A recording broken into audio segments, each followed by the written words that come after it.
কি এই চল বেড়া কোথাও ঘুরতে যাই। চল। অনেকদিন বেড়া ঘোরাফেরা হয় নাই। ইয়া কর সাইলকে একটা কল দে। আচ্ছা দাঁড়া, আমি সাহিলকে কল দিয়ে দেখতেছি।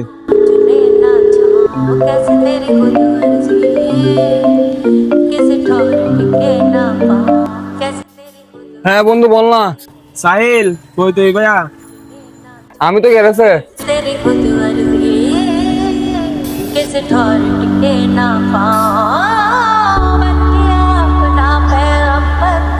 কিরে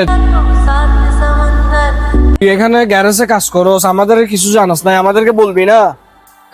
সবাই সবার বাপের টাকা ফুটানি দেখায়, আমি আমার সংসার চালাই। ভাই তোকে দেখে আজকে একটা জিনিস শিখলাম, মানুষের কাজ কখনো ছোট হয় না, মানুষের চিন্তাটাই ছোট হয়।